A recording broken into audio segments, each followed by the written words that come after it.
All right, my friends, how are you today? Aaron here, outside right now during the eclipse time, bringing you some honest astrology. We have the first of the eclipses over the next 18 months in Leo and Aquarius. And right now we have Mercury, Jupiter, the Sun and the Moon, and the South Node, is a stellium, all in the sign of Leo. Across the way, we have the North Node, and we have Pluto in Aquarius. Now, Pluto is at one side 29 degrees, and the North Node's over at 0 degrees. So this is the first of the eclipses to start off the Leo Aquarius axis. And I decided to do this out here today instead of in the studio. As part of it is nature is a huge part of this, and the technology. And even though right now I'm using technology to record and convey this message and to share it through technology, there's an element of coming back to nature. And I think it's important for every astrologant person, every astrologer, and most people to understand the paradoxes that exist in nature, the parallels and paradoxes that exist in all of life. We are out of the Pisces and Virgo. North Node, South Node has been in Virgo for 18 months. We're out of this now, which was about belief and judgments. And my belief is better than your belief, and I will kill for my beliefs, right? And that makes it right because I believe this thing makes it right. And we have to find compassion, and we've had to learn. We've had to learn to roll with the punches. And now that we're outside in this, not in the studio, I have to talk a little louder because I don't have a proper microphone. Maybe I'll get one. There's different elements coming in, traffic, airplanes, helicopters, who knows what else. But we have to adjust our sails as human beings. We have to mold a bit. We have to go with the flow, which leads us to Aquarius and Leo. The Aquarian energy, where the North Node is about technology, knowledge, information, society, community, society at large, groups, social gatherings, unity of one. We are all of society. Yeah.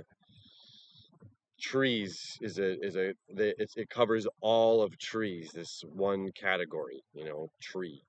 Humans. This is all of us. One society. In Leo, it's about our individuality. And our individuality can get lost in society. I've seen it before. There's like an old Gap commercial, and everyone was wearing just gray and like, I don't know, khaki or something like that, and everyone looked at the same. And we can fall into this concept of consensus bias, where the majority of people, the average person has an IQ of 90 to 109. And so the average person, which consists of the majority of the people, functioning people in society, say, I believe this way, I feel this way about it, I think this way about it. So us, this majority, this group, this larger group, must be correct in our thinking, and you, the individual who thinks differently, must be wrong in your thinking. Okay, this is consensus bias. So this large group of people feels a certain way, and then the individual feels wrong or made fun of, put down. They're not taken as seriously by the group, by the majority. Now, the majority of people could have thought that Walt Disney was stupid for building, right? I love this analogy. It's for building Disneyland. It's like he was an individual that had his own idea and his own pride, right? The pride of Leo. He had his own vision that he wanted to create, and sought after it and created it. And if he listened to everybody else, maybe he wouldn't have. And then we, the society at large, wouldn't have this thing that we have now, which is so memorable and so beautiful that so many people love. I know there's a lot of weird Disney things going on. Who knows? But you know what I'm saying for the general part. So there's part of what we're going to be facing over the next year and a half, and especially with AI, with technology that's coming out. So I'm going to try to stop bumping the laptop. Um, so hopefully there's a sense of like AI will always there's a guy on Instagram and YouTube. His name is Husk IRL, and he's everything happens right now, right? Train coming, planes overhead, but that's all right. We adjust our sails, we roll with it. So there's a guy Husk in real life IRL, I think is what it is, and it's funny. He asks AI all these questions on his phone, and it gets all these things terribly wrong. And when I ask AI things, it'll always try to like talk up and do all these compliments, right? AI is always going to agree with you and tell you that you're always smart and beautiful and pretty, and your concept and your ideas are great and brilliant. And your friend might tell you that it's stupid. And there's a certain value of constructive criticism. There's a certain greatness to somebody letting you know, hey, yeah, you've got, you know, a booger coming out of your nose or something, or you got some schmutz on your face here. You know, that healthy reflection, sometimes it can cause us embarrassment for the moment, and that embarrassment of the reflection from the other, Aquarius, the outside world, Leo, self, the reflection of the other outside world can hurt our pride. The Leo pride can hurt our vanity. Okay, Leo deals a lot with vanity. And let's take a look at Hollywood. This is an industry I worked in. I work in. I've worked in for 19 years, almost 20 years now. And to see what's happening on that side of town with the beauty standards that I have to uphold this certain beauty standard. I have to uphold this weight, this shape, this figure, this concept, because the general, which again is average, and there's nothing wrong with average IQ people. There's nothing wrong with below average IQ people. But what that means is just it's an average. This is an average, and if someone is above average in their thinking or above average in their beauty, which there's a lot of people in Hollywood that are they're very they're very beautiful people already. So when they start messing with themselves and start implementing technology into the individual, I'm really sorry if there's wind gusts in the microphone. So if through society's idea of what beauty is, if I inherit that concept into my individuality without keeping my own sense of pride for what myself is, what a man is for me, or what a woman is, what an individual is, if we don't keep that sense of pride for ourselves in a healthy way, then society will tell us that we're not pretty enough, that we're too thin, we're too fat, we're not muscular enough, we're overly muscular, we need more injections, we need more fillers, you're getting older, you got to pull the grays, you got to whatever it is, right? And the great thing is, as I'm 43 years old at this point, is watching these fads. It's funny, like I got in trouble as a kid for smoking a little bit of weed, and my mom thought it was a healthy judgment. Venus and Libra right now, healthy judgment to like tear up my clothes. I used to wear like big kind of Janko pants and stuff like that. And she made me wear all these really, like clothes I would never wear, like preppy clothes, just like really preppy clothes. So it went from like kind of like a skater vibe to this completely different thing. And it was just like, it was jarring as a teenager. But then it's just like, well, how do I identify? Like, I'm still the same me, even if I change my attire, even if I lose the necklace, even if I lose the diameter of the bottom of my pant legs, which were ridiculous, right? And we see that these are fads. Like it went away. Those clothes went away. Certain things just kind of come and go, and society seems to love the Beanie Baby. They'll love the Labubu. They love the Yamagati, whatever. I think that's what it's called. Tamagotchi, Yamagati. Leave a comment, right? So society will have its waves, like those big birds in the sky, and then sometimes the individuals that aren't that bird feel left out because they're seeing the masses go in these waves, like, what the heck is this Labubu thing? Oh, do I need one now to be cool? Do I need these shoes to be cool? Do I need this thing to be popular? Do I need to spin my wheels on the internet this way to gain popularity, to gain thing? Do I need this attention? Do I need this attention from these birds? I'm a different kind of bird. But if we're looking through this eye of my birds don't flock like that, and jealousy, which is Leo energy, which is part of our vanity, we have this, right? It's like all of the planets are stacked in Leo, that we're starting this next series of eclipses over the next 3 years in Leo. But the North Node is in Aquarius. The North Node is in Aquarius. So this is where we're seeing like shadow of our own vanity, and then where we've been coming from, because this is so close to this Pisces Virgo, coming from Pisces Virgo into Aquarius Leo. This is so close to belief and the vanity of our belief, the vanity of, if everyone in the world believed this thing, the world would be a better place. If everyone in the world believed in this religion, the world would be a better place. If everyone in the world studied astrology, the world would be a better place. If everyone in the world would eat mushrooms, the world would be better. If everyone drank ayahuasca, the world would be a better place. If everyone in the world did this thing that we believe, that we hold so near and dear to us and our individuality, if everyone in society did the thing that we as an individual feel is a good thing, then the rest of society would be better. Do we see how audacious that is? How audacious, how vain that is, how egotistical that is, how unbelievable of a request that is.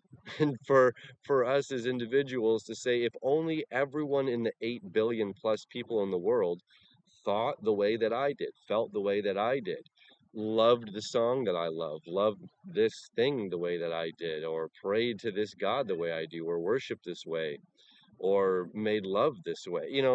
There's so many that, and it's like, and oftentimes that thinking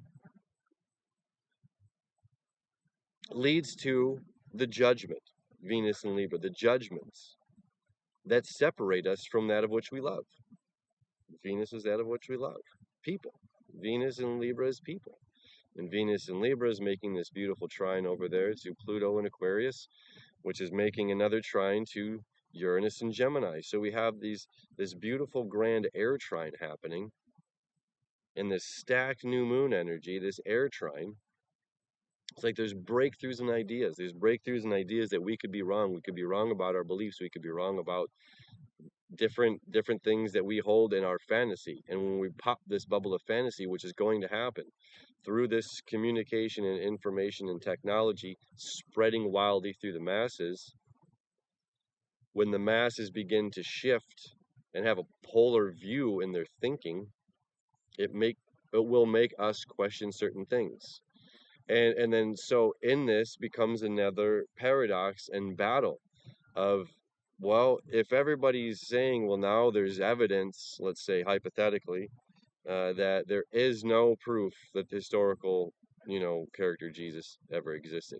If there is no evidence of any characters in the Bible ever existing, let's say hypothetically that this has happened, will you still believe it, right? If there's factual evidence, right, and that's ripping through the masses, and now the masses have to deal with this thing, are you as an individual going to say, okay, well, I guess the information has changed and I need to readjust my sails based on the new information?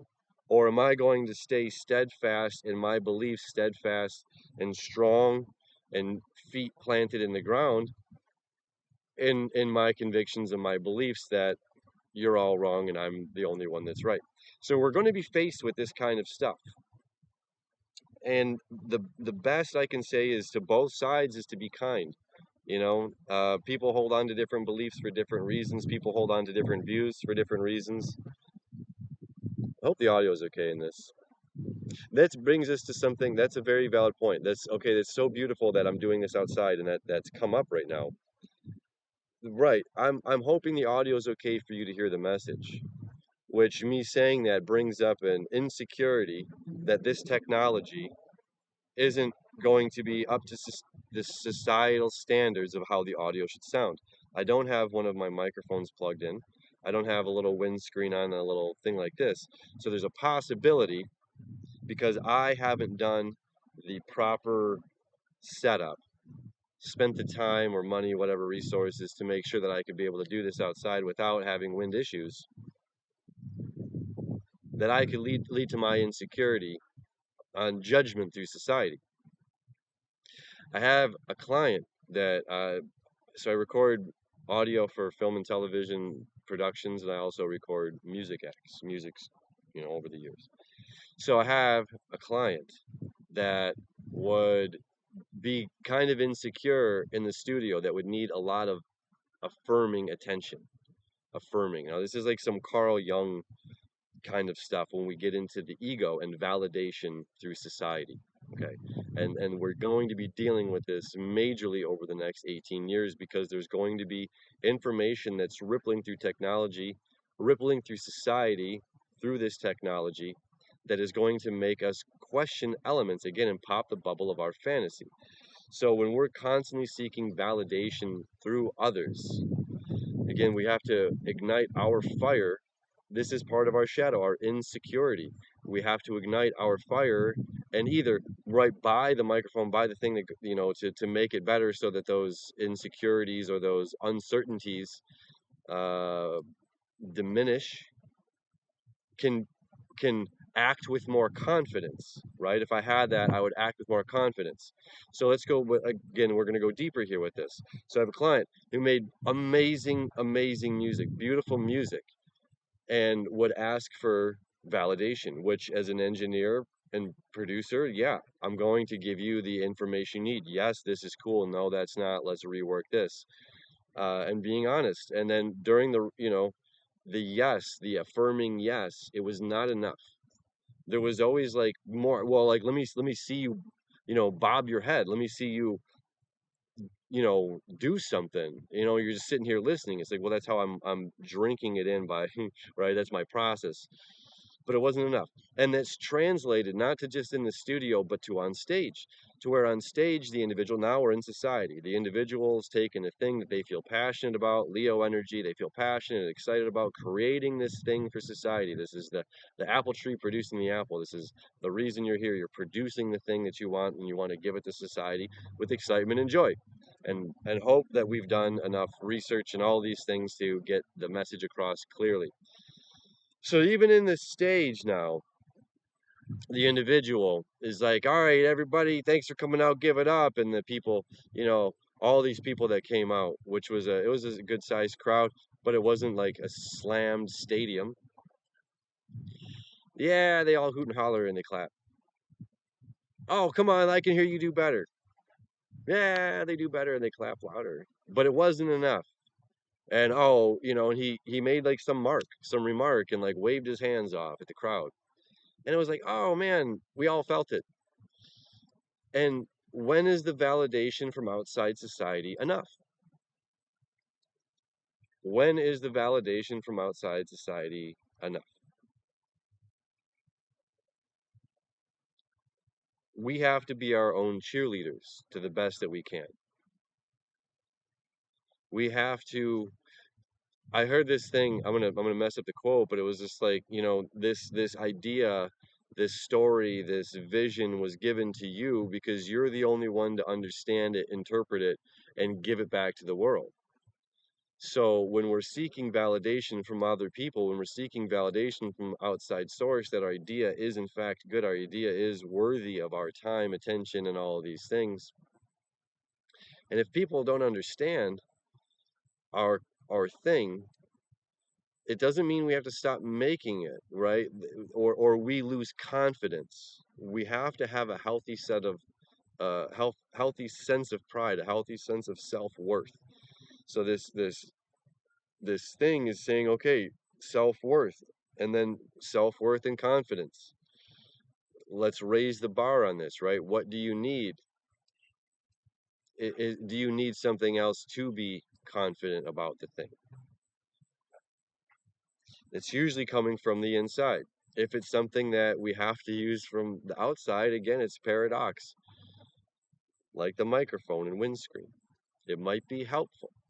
Does it change the message? No, but does it change how the message is received? Yes. There's this vision I had while meditating about this right before we started this video about Las Vegas and the glow of the lights of Vegas. And there's this farmer that's just outside of Las Vegas that's farming whatever they farm there outside of Las Vegas. So a proper farmer farming, and he can see the distant lights, he can see the distant glow, he can hear it. He can hear some of the rumble, some of the hooting and hollering. And it's like this farmer has this thing.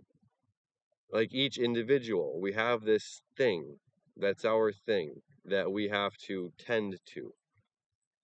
Whatever we're creating in life or whatever we're adding into a life, that could be manifesting projects, that could be, you know, your own garden, that could be your family, that could be your astrology, that could be whatever it is that we're tending and nurturing to. And then there's that FOMO, that distant light and sound and technology, and there's this app and this app, and there's this new emerging app over here that's getting all of the raves and reviews, and then there's this thing over here that's getting all of the attention. And maybe I should just abandon this thing that I'm creating and massaging and molding and just go run over there for a while and see what the hoot and holler is. And then it's like when you get there too, right? It's like, well, there's lots of entertainment, there's lots of things to see in Vegas, and it's like it's unsustainable. That every day is unsustainable. And we're going to be challenged. We're going to be challenged over the next 18 months. We're going to be challenged starting now moving forward. You know, this isn't just an 18-month thing. There's a lot of moving into the age of Aquarius. And I would say this is another turnkey. Aquarius, Pluto moving into Aquarius was one of them. December 21st, 2012 was another aspect. I mean, look, I'm talking to you on this floating little thing that has letters and a screen on it in my backyard right now. And I'm going to hit a couple buttons and it's going to send through satellites. You know, like we're in it. If this isn't the age of technology, my mind's going to be blown when I see what is, because right now this technology that we have would absolutely just make someone's head pop. You know, 100 years ago. This is wild what we have, this age of technology. So we're just embracing this Aquarian age, this new age of technology with humanity. And humanity has been at a place of belief. I believe what month it is based on where I see the sun in what constellation. I believe I know what time it is based on how many, you know, is the sun straight up ahead? Is it curved? Right? Like we worked on a system of humanity worked on a system of belief. I believe I know the clock. I believe I know the calendar. I believe I know there's certain things about this world. And then through technology that we have now, infiltrating society at lightning paces. We have information overload, and we say we know worldly exactly what time it is because we've all calculated exactly the time precisely. We know exactly what time this eclipse is going to be, which is so fun to sit here and talk about the eclipse while it's happening. Download some messages, and, you know. So it's like now we're in the age of know, this age of knowing, and we're going to have, we already see it. We have people implementing technology into themselves. This whole, are we going to get chipped? Is there going to be some Google chip to where I can just tap in like this? Sure, maybe. Who knows? But people are going to certainly try, and we're implementing technological humanoid robots now integrating into society. This is the age of Aquarius, most certainly. So the nodal shift, and this eclipse being the first eclipse of this Aquarian 18 months node, north node movement, south node through Leo. It's like, do not forget your roots. Don't forget to be a farmer. That's how you survive. There's not one bit of data on the internet that you can chew on to gain nutrients. There's nothing to gnaw on in here that's going to fulfill my hunger. There's nothing truly on this that's going to fulfill my heart. There's going to get dopamine hits. We can get knowledge like this, which is why I love this tool. I love this tool. Like a hammer. Like a hammer. When the hammer was invented, it's like, oh my God, Margaret, can you believe the things we're going to do with this hammer? But like walking around with this hammer all day just looking for something to hammer is a waste of time. Same with this technology. There's so much we can do with this technology. It's a useful tool, but we don't need it all the time. And there's no judgment here when I'm saying this. I know there's somebody out there. I know somebody. I don't know if they're watching, probably not. Definitely not. That they have a conversation with their wife all the time about this thing. It ends up being like a years long conversation about the same thing, and it's just more of like a pondering query. And then the wife exhausts the conversation so much, and then it turns to AI, and it has the conversation with AI. So it's like, where are we losing grip with ourselves and nature, that we have so much time that we need to ask these robots questions that are an unsolvable. This anyway is an unsolvable kind of query. It's like you know what city's the best city to visit in the summertime. It's like stupid kind of stuff like that. But either way, it's like, we don't always have to use the technology. We don't always have to use the resource. And how often is a time just a distraction from something else fundamental that maybe we need to be doing, something else that's tending to our garden, tending to our home. What is it that we're creating? What is it that you're creating? And it's like, here's part of it too, right? So we're all going to be creating something. We want to create the best thing to give back to society. It's like humans' nature and will is to give back to people. Like, we all want to work some way. We all want to do something, and we want our work to be successful. Aquarius, society at large, shapes what that idea of success looks like. Society shapes the idea of acceptable or unacceptable. So then we as individuals have to work with technology in certain ways to be able to shape, harness, hone our skills to make the product that we're giving back up to society's needs or standards for it to be a viable product. Again, you see how there's paradoxes, but it's still finding the balance, and it's what's staying true to yourself, staying true to what you believe. Even though we're no longer in the age of belief, what's so let's see, let's try to find another word together. Let's tap into that. It's not about belief. It's a knowing. It's a knowing. It's not about what you believe, it's about what feels most passionate in the way that you want to create it, right? Maybe your art is a little different than this art or that art or this art.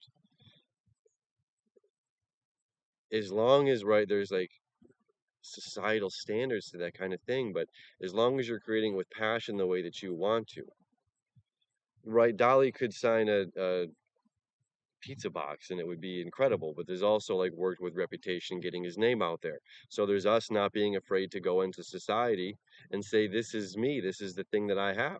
Having the strength of the sun, right? The sun doesn't shine for itself. It doesn't dim its light for anybody. It doesn't matter what happens down here on this planet.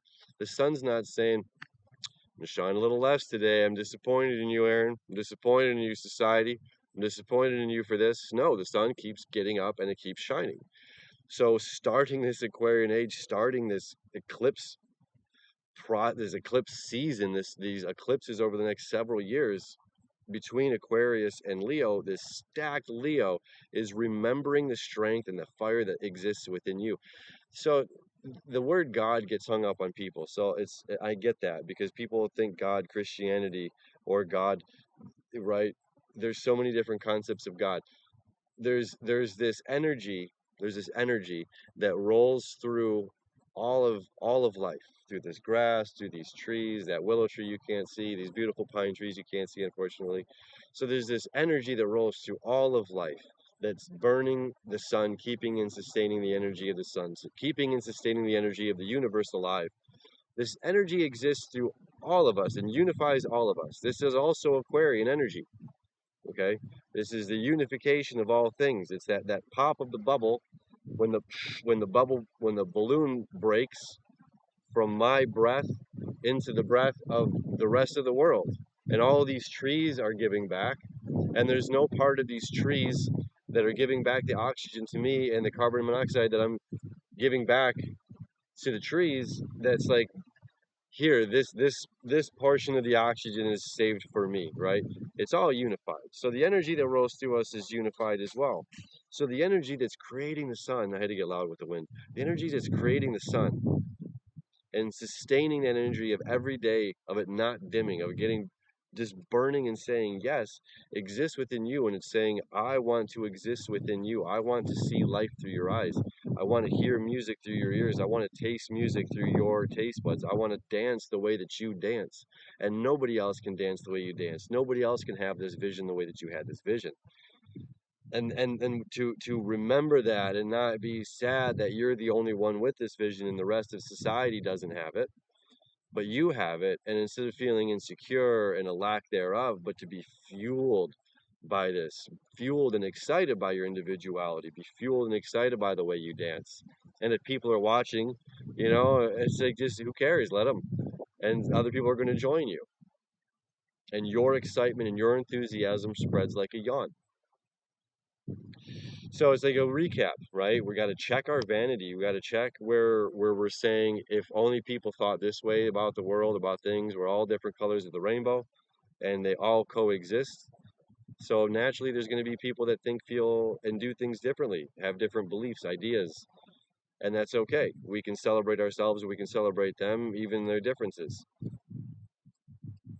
Or we just find what works well for us, but to not be so like bothered by society that we constantly have to have an emotional reaction. It's like that the flies don't care if the bees don't care if the flies eat honey or not, and the fly wouldn't care. The fly's got its own job to do. So just like everybody else in society, we all have our own job to do.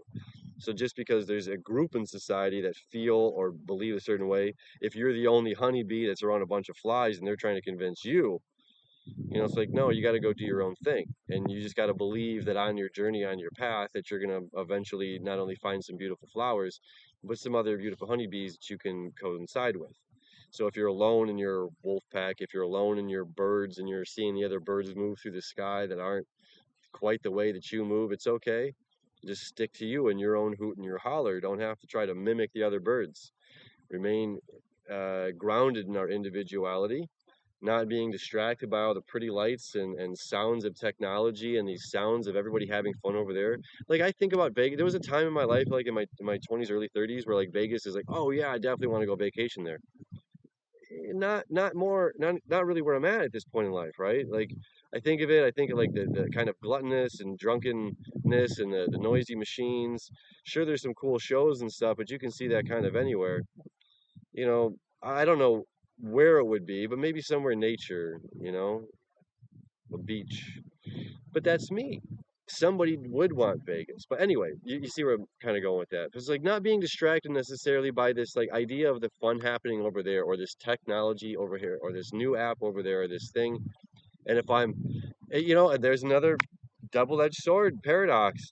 Being an early adopter, we don't know which one of these things, the North Node over here in Aquarius right now, we don't know which one of these things is going to be the next Microsoft, the next Apple, the next whatever. And so there's also not being so steer-headed and turning a blind eye to technology or the fact that that's where we're at in world and society today, that we are in technological based time. So being, you know, it's like I'm keeping a carrier pigeon. I don't care, postman. Emails, I don't care about that. Sending through Telegram or Signal or WhatsApp, no way. I'm going to send you a carrier pigeon because I'm old school. I don't believe in technology, right? Again, it's prideful ignorance at this point in time. So we have to check our pride and balance. It's these eclipses are always paradoxical. Life is paradoxical. And we accept these paradoxes and come back to healthy self. Oh, dang. There's a predator moving through my yard right now. He's coming to get us. He's going to come say hi. Uh, he was on my porch a little bit ago. I told him, hey, I'm coming to the backyard. He's coming. He's slowly making his way. All right. Uh, I don't know. These paradoxes are very real, and we can understand these paradoxes and focus on our joys in a sense, like that kind of healthy ignorance. Come here, dude. Ah, whoosh. Then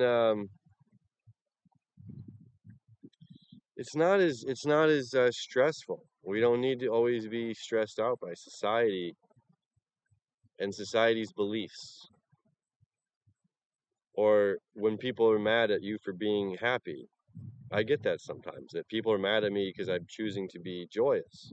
How can you be happy when there's so much injustice in the world, Aaron? How dare you? How dare you be happy? It's like, well, like being miserable doesn't help. I can only do what I can do, and I'm trying to do it the best that I can. You're doing the best that you can. And we learn, right? And we learn, can I do this better? I would like to do more of these in the backyard. If you like this, unfortunately, I don't get to see, you don't get to see the chart, but I didn't really want to be around the technology right now. But to do better, I'll probably get a microphone with the windscreen on it out here, so you can maybe hear me better. So we improve ourselves. Society can check us and be the mirror to us that pops our vanity and says, hey, come down a notch or step up your game. And remembering who we are and not letting society push it around too much to where we lose our identity of self, self identity, sense of self. All right, friends, that's enough out of me. Happy eclipsing. This has been so much fun. I love you. I wish you enough. I'm going to get this cat. I'll see you later.